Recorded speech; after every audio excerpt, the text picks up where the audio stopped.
Muy buenas tardes a todos, estoy feliz de compartir con ustedes un nuevo ciclo de MAVA en vivo y hoy vamos a conversar acerca de un tema que tiene mucha importancia en la vida diaria de nuestras familias, que se vincula con la manipulación del lenguaje. Y queremos abordarlo de un modo simple para que lo podamos entender y sobre todo para que podamos ver qué aspectos podemos trabajar en nuestros hogares en relación a ese tema. Así que por eso convocamos a Gonzalo Letelier Widow. Él es profesor de la Universidad de los Andes, experto en temas de educación. Así que le queremos agradecer mucho a Gonzalo por darse este tiempo para poder compartir con nosotros en MAVA en Vivo Comparte. Muchas gracias a ustedes por la invitación. Es un gusto estar acá con ustedes. Gonzalo, lo primero que me gustaría preguntarte para que podamos entender bien este tema, que lo vemos mucho en los medios de comunicación y a veces nos cuesta comprenderlo, es qué se entiende hoy en día por la manipulación del lenguaje y qué efectos está teniendo esta manipulación en las familias. Sí, mira, es un tema muy, muy interesante y es muy interesante también que ustedes lo propongan como tema porque normalmente esto no nos detenemos a pensarlo, no nos detenemos a pensar la importancia que tiene. Fíjate, el lenguaje humano, las palabras, son, o sea, si uno se pone a analizarlo de modo un poco filosófico, si quieres, las palabras son sonidos, ¿sí? Son sonidos convencionales, son gruñidos humanos articulados, si tú quieres, que en un determinado grupo social nos ponemos de acuerdo, nos hemos ido poniendo de acuerdo para que significan ciertas cosas, ¿sí? Entonces, no hay nada en el sonido mesa, que no es nada más que un sonido, que me remita necesariamente a ese artefacto que nosotros utilizamos para escribir o para hacer nuestras cosas. Y sin embargo, todos los que hablan castellano, cuando escuchan la palabra mesa, piensan y se imaginan inmediatamente eso. Entonces, el lenguaje es muy importante, porque en último término, el lenguaje es lo que nos permite pensar, ¿sí? Mediante el lenguaje nosotros le ponemos nombre a las cosas que pensamos y poniéndole nombre distinguimos a unos de otros, exactamente igual que pasa en una familia. O sea, cuando uno le pone nombre a sus hijos, le pone nombre precisamente para que cuando llame a Juan venga Juan y no venga Pablo, digamos, porque sería una confusión, ¿no? Entonces el, el lenguaje tiene esa función fundamental que es precisamente ponerle nombre a las cosas que pensamos, ¿sí? Y entonces es muy importante, de hecho, la formación del lenguaje. O sea, quizás podemos conversar un poquito sobre eso después, pero en último término significa simplemente eso. Cuando una persona maneja poco vocabulario, no es capaz de hacer distinciones importantes, ¿sí?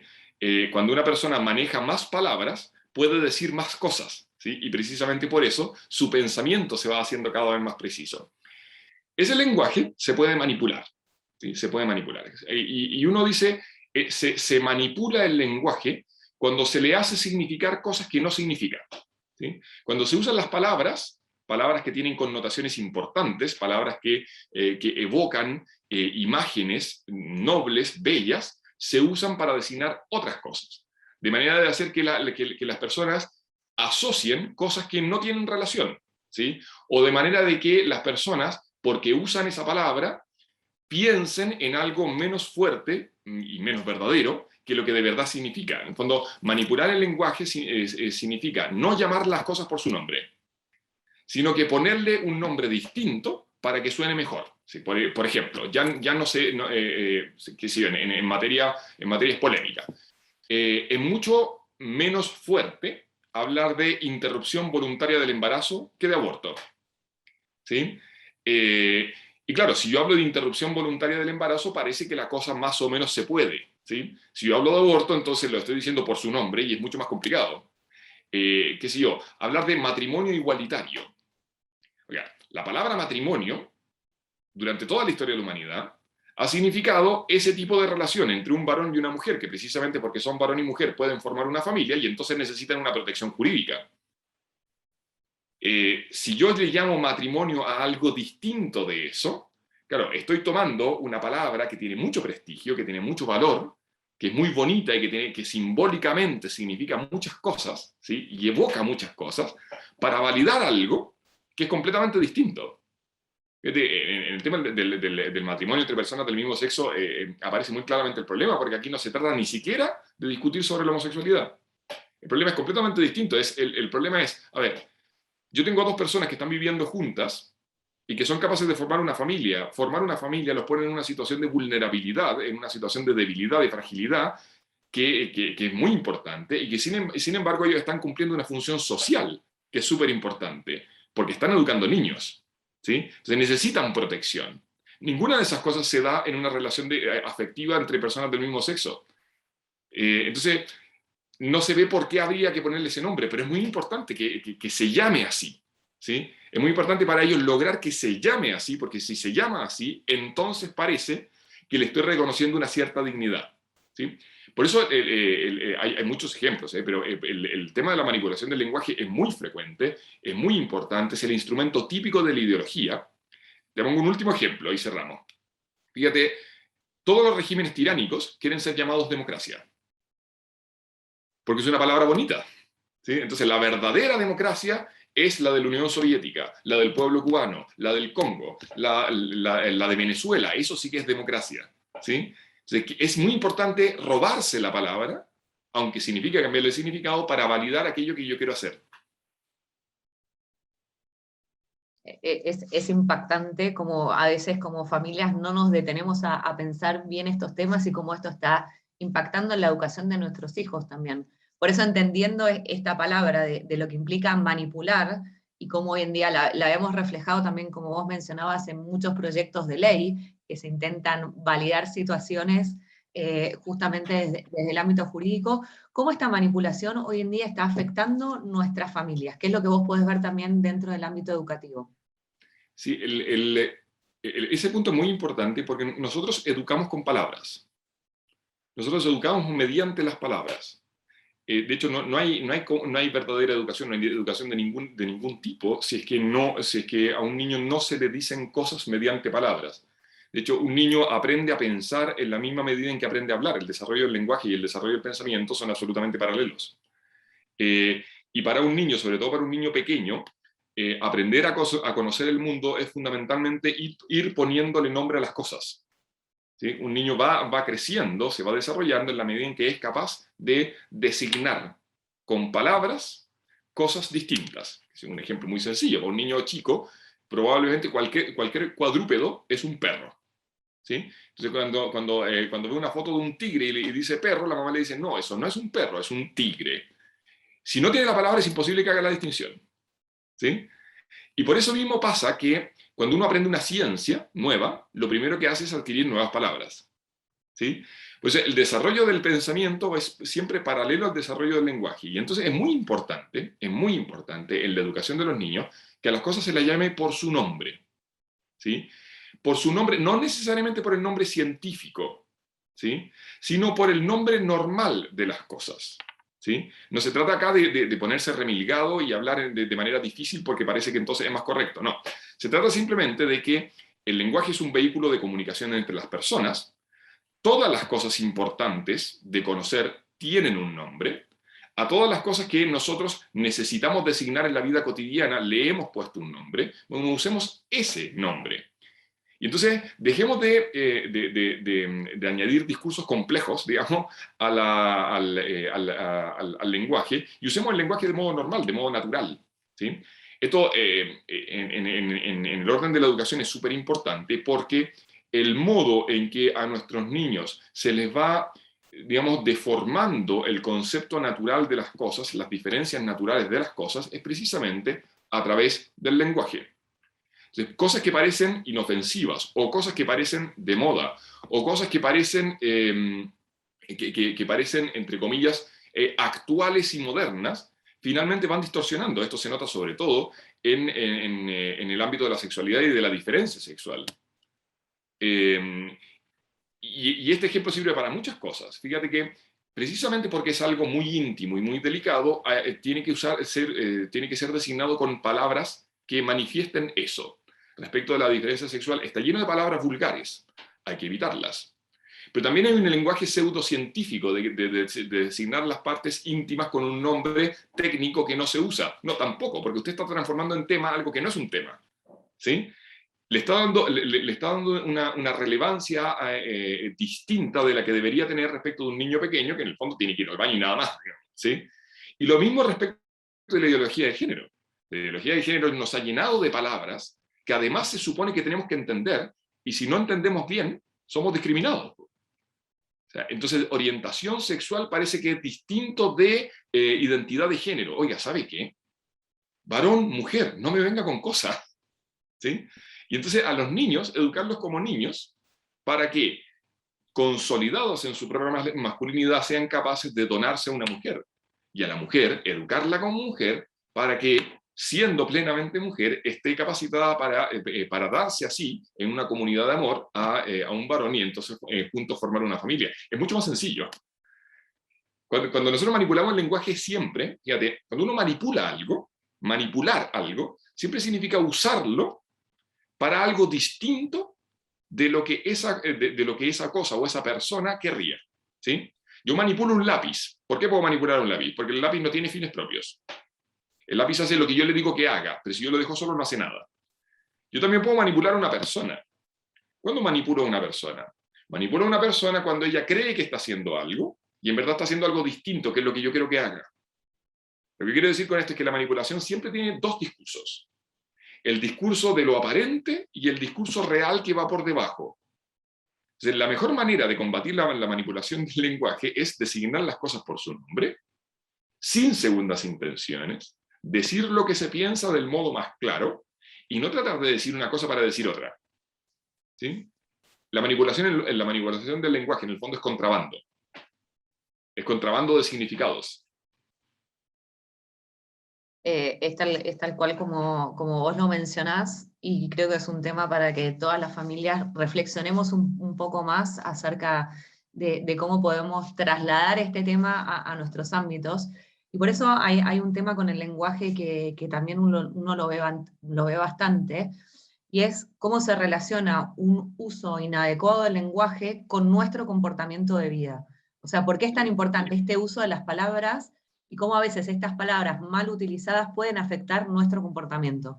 Sí, yo creo que esta pregunta tiene dos niveles. Una que es mucho más cotidiana, pero no menos importante que lo que venimos hablando, pero que es anterior, que es mucho más evidente y que de alguna manera abre paso a un problema mucho más complejo ideológico de manipulación del lenguaje. Un primer paso es el uso correcto de las palabras. ¿Sí? Fíjate que y esto como criterio educativo es muy importante. Usar bien las palabras no significa solamente designar las cosas con su nombre. Significa también hablar correctamente. Y eso significa fundamentalmente evitar las groserías, evitar los garabatos, evitar el lenguaje vulgar. No por una cosa medio puritana o estética de que suena feo. El problema es que de verdad que el lenguaje vulgar tiene al menos dos problemas. Al menos dos problemas. Primero, remite cualquier cosa a un único tema. Si tú te fijas, la mayor parte de las palabras groseras tienen connotación sexual.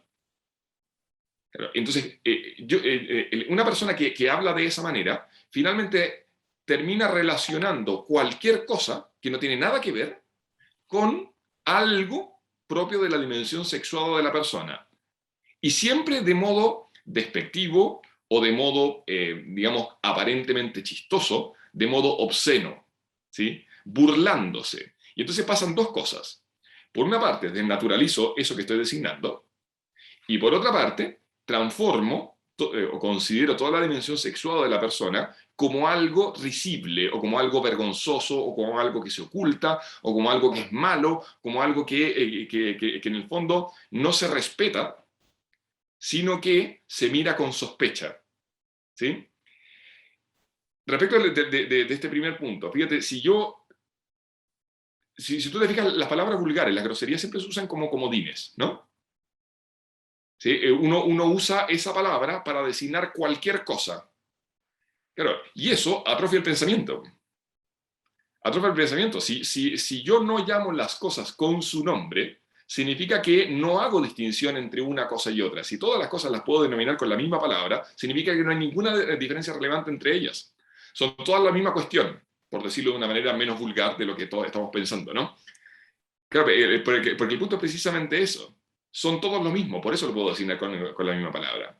Pero además, esa palabra con que lo designo resulta que tiene una connotación sexual. Y entonces vulgarizo la cosa y deformo o ignoro la profundidad y la nobleza de la diferencia sexual. Entonces no da lo mismo. ¿Sí? No da lo mismo. Si tú te fijas, esto es una puerta, es como la primera barrera para evitar cualquier otro tipo de manipulación del lenguaje.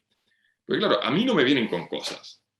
Yo digo las cosas como son, tengo una palabra para cada cosa. Si usted me quiere introducir discursos de contrabando, cambiando el significado de las palabras, claro, evidentemente yo estoy mucho mejor protegido si es que uso bien el lenguaje.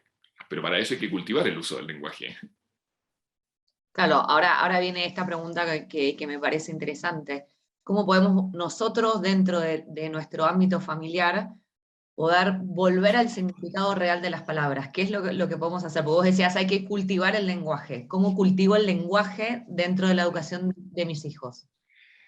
Yo creo que aquí hay un punto que es bien importante, y es que la educación de los niños no se logra fundamentalmente, como pensamos nosotros, en lo que se llaman los contextos formales. ¿Sí? Educar a un niño no es sentarlo a hacer clases de algo cada cierto tiempo. ¿Sí? Eso le enseña cosas, evidentemente. Pero a hablar, un niño no aprende a hablar en clases de habla que tiene todos los días de 8 a 10, digamos, y entonces el niñito de 2 años tiene su clase de habla primero y después su clase de autitos. No pasa eso. ¿Sí? Lo que pasa es simplemente que la vida cotidiana de la familia exige que nosotros vayamos designando las cosas con nombres y ese niño paulatinamente, entonces, en ese contexto, va aprendiendo a nombrar las cosas. Eso significa entonces que la formación, o sea, la adquisición del lenguaje y el buen uso del lenguaje se logra simplemente usándolo. Y entonces, si uno quiere preguntarse, ¿cómo cultivo el buen uso del lenguaje? Bueno, erradiquemos ciertas palabras de la familia. Y erradicarse esta palabra de la familia, uno tiende a pensar inmediatamente, ya, se la tengo que prohibir a mis hijos. ¿Sabe? Sí, pero, ¿sabe qué? Erradíquela, prohíbasela a sus hijos, pero antes no la use usted. Pues si usted la usa, no hay manera que las erradique. O sea, ya la tiene suficientemente difícil con que todos los compañeros de curso de sus hijos hablan de esa manera. No contribuya. De manera que usted al menos tenga esa munición. ¿Sabe qué, Juanito, tú alguna vez me has visto hablando de esta manera? Y por otra parte, un niño que escucha hablar bien a sus papás, aunque él hable mal, porque sigue a sus compañeros, sabe hablar bien. ¿Sí? Puede hacerlo, al menos está capacitado. Un niño que escucha hablar mal en su casa, también, además del colegio, de sus compañeros de curso y en el barrio, ese niño, no, aunque quisiera, no podría. ¿Sí? Porque la muletilla es mucho más fácil. Porque la palabra comodín, que sirve para designar absolutamente todo, es mucho más fácil, sobre todo en Chile, que nos gusta mucho manipular el lenguaje, nos gusta mucho la ambigüedad y tenemos 800.000 palabras, todas groseras, para designar las mismas cosas. Eso por una parte, entonces. Es muy importante preocuparse de hablar bien uno. Uno dice, ya, pero es que tengo que lograr que hablen bien en mi casa. Mire, ¿sabe qué? Eso lo va a lograr en 5 años más. Lo que quizás logra ahora es hablar un poco mejor usted. Y es la única manera de que en 5 años más esta cosa funcione. Y por otra parte, es importante seleccionar, digámoslo así, ¿a quién invita a casa uno? ¿A quién invita a la casa con la radio y con la televisión? ¿Qué escucho? ¿A quiénes oigo hablar? ¿Cómo hablan los que...? Esto no se trata de ponerse tonto grave. Esto no se trata de ponerse todo serio y que uno no puede gozar de la vida. Se trata de que hay ciertas cosas que son intolerables. ¿Sí? Hay ciertas letras de reggaetón que son absolutamente impresentables. Y uno podría decir, no, pero es que no importa porque es música. Oiga, es que sí importa porque su hijo lo canta. Y en algún momento se va a dar cuenta de qué es lo que está diciendo. ¿Sí? Y si uno hace el ejercicio de leer esas letras sin la música, es una cosa absolutamente impactante. No se trata de erradicar la música que me gusta, se trata simplemente de elegir. Así como yo no invito más a la casa a alguien que empieza a decirle esas cosas a mis hijas, bueno, yo tampoco invito a la casa a alguien que habla así respecto de su novio o de quien sea. Entonces, es muy importante elegir a quién se invita. Y como último punto, esto no se logra sino normalizando un cierto uso de las palabras. O sea, no hay una receta o una herramienta infalible. Esto es un proceso que va a ser muy largo, en el que vamos a meter las patas 4000 veces. Pero no pasa nada. Si el problema es que lo que hace daño no es el momento en que yo, impaciente, usé mal una palabra. Lo que importa es el modo en que lo vivo. Para un niño puede ser mucho más educativo respecto de la gravedad del problema si el papá, después de largarse esa palabrota, va y pide perdón. ¿Sí? Porque para un niño pequeño, las cosas, él que está empezando a conocer el mundo, él no sabe qué tan grave o no es algo. La medida de la gravedad de algo la ponen los papás. ¿Sí? Es decir, un niño, y a todos los que tenemos niños nos ha pasado, un niño se da cuenta de cuán malo fue algo que hizo en el momento en que el papá lo retó en serio. Ahí dice, o sea que era muy malo lo que hice.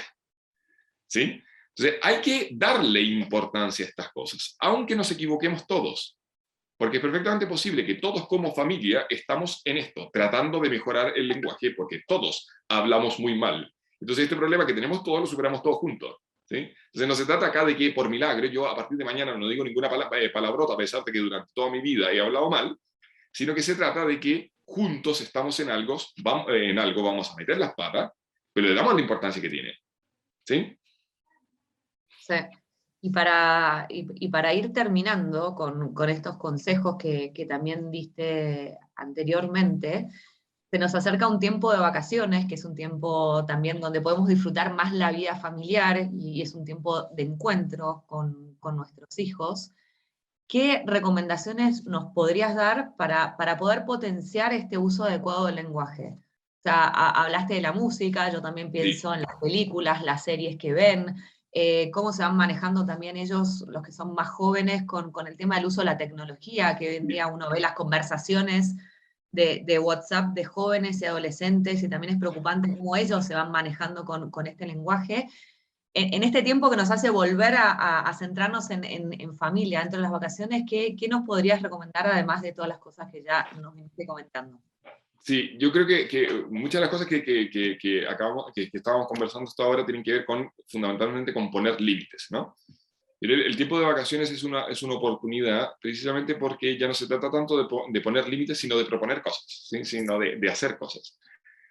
Y claro, si yo trato de dar la batalla que no logré dar durante todo el periodo escolar respecto del modo en que hablan mis hijos, bueno, probablemente lo voy a tener bastante difícil. Pero hay un principio que es bien básico, ¿eh? Aristóteles lo dice con una frase que suena medio difícil, pero es muy bonita. Dice, las cosas que hay que hacer sabiendo, las aprendemos haciéndolas. ¿Sí? Las cosas que hay que hacer sabiendo, es decir, tocar la guitarra es algo que hay que hacer sabiendo. Si yo toco la guitarra y no sé, va a sonar espantosa. ¿Sí? Ya. Ese tipo de cosas que uno hace bien o mal, se aprenden haciéndolas. Si usted quiere aprender a tocar guitarra, bueno, toque guitarra, porque esa es la manera de aprender. Si usted quiere usar bien el lenguaje, use el lenguaje. Y esto puede sonar un poco a perogrullada, pero de verdad que es muy importante. Los niños, y sobre todo los adolescentes, hablan muy poco, se comunican muy poco, tienen un lenguaje hiper simplificado que tiende a formas súper primitivas que no admiten complejidades y precisamente por eso tienen mucha dificultad para articular un discurso. Tú ponías el ejemplo del WhatsApp. El WhatsApp son 2 líneas. ¿Sí? A veces ni siquiera 2 líneas, un sticker. ¿Sí? Que evoca cosas. Es súper ambiguo. Y cada uno lo entiende a su manera. Es súper difícil para un adolescente actualmente decir qué es exactamente lo que está pensando. Y si uno lo ve como profesor en el colegio, si uno hace que un joven diga algo, dice, ya, entonces lo que estás diciendo es esto. Sí, pero parece que estás diciendo esto otro, lo contrario, también. Y claro, lo que pasa es que no dijo ninguna de las dos cosas. Dijo algo entre medio, muy ambiguo, porque no lo tiene pensado. Y el decirlo le permite pensarlo. Uno que ha hecho clases, mire, el momento en que uno más aprende en la vida es haciendo clases. En la universidad siempre se dice esto, si usted quiere estudiar un tema, enséñelo. La mejor manera de entender mejor algo es explicárselo a otro. Y entonces hagamos hablar a nuestros hijos, sobre todo al adolescente que no quiere. ¿Cómo te fue? Bien. Ya, pero ¿qué significa bien? Bien, po. Ya, pero cuéntame, ¿qué hiciste? Y que haga una narración articulada. E insistir hasta que se entienda. No se trata de un tribunal, se trata de ir logrando reconquistar esa vida familiar en que es normal conversar. Y el principal obstáculo para eso son los teléfonos. Entonces, así, si uno quiere un consejo, sí, consejo práctico, practiquísimo, ahora es que sí que es tip, a mí no me gustan los tips, pero este sí que sí. El momento de las vacaciones, si hay algún momento en que de verdad logramos estar todos en la familia, sea porque estamos en la casa, sea porque logramos ir a alguna parte, lo que sea, condición fundamental para que eso sea de verdad vacaciones, se apagan los teléfonos. Porque estamos en otra cosa. Porque no invitamos a los 25 tipos del grupo A ni a los 38 del grupo B de WhatsApp. No los invitamos, no vinieron con nosotros de vacaciones. Y no tienen por qué enterarse. ¿Sí? Porque las vacaciones se trata de estar juntos nosotros para conversar nosotros. Y ya van a ver, o sea, garantizado, que ese niño, después de 2 o 3 días de síndrome de abstinencia, va a empezar a salir un poquito de sí mismo. Y va a empezar a jugar con cosas y va a empezar a contar. Y lo que me va a contar no va a ser porque yo le pregunto en una especie de interrogatorio que hiciste. Me va a contar porque volvió del cerro, dichoso, cochino hasta las narices, a contarme todo lo que hizo. Porque al final, es la frase del Evangelio, ¿no? La boca habla ex abundancia cordis, de la abundancia del corazón. Si usted quiere que su hijo diga cosas, llénele el corazón de algo. Llenemos el corazón de algo que disfrute profundamente y me va a contar. Me va a contar muy largo todo eso que disfruta. Sí, y aparte porque es una necesidad básica del ser humano el comunicarse, el darse y el expresarse. Entonces, cuanto más potenciemos estos tiempos para lograr sacar lo que tenemos adentro también, y sobre todo para conocernos más en familia, pues yo creo que lo rico también de la comunicación es el poder conocernos, porque en la medida en que nos conozcamos más entre todos nosotros, nos vamos a poder amar mejor. Y yo creo que al final este uso del lenguaje y este potenciar la comunicación y todo, finalmente nos va a llevar a una vida con mucha más riqueza dentro de la familia para justamente sacar la mejor versión de cada uno entre todos. Así que te queríamos agradecer muchísimo, Gonzalo, por este tiempo que nos diste para explicarnos un tema que es complejo, que muchas veces no nos damos el tiempo para entenderlo bien y ver cómo lo podemos aplicar en nuestra familia, y sobre todo para llevarnos muchas cosas para pensar y trabajar en nuestros hogares, sobre todo en este tiempo de vacaciones. Así que muchas gracias por haber estado hoy con nosotros en Mamá en Vivo Comparte. Muchas gracias a ustedes.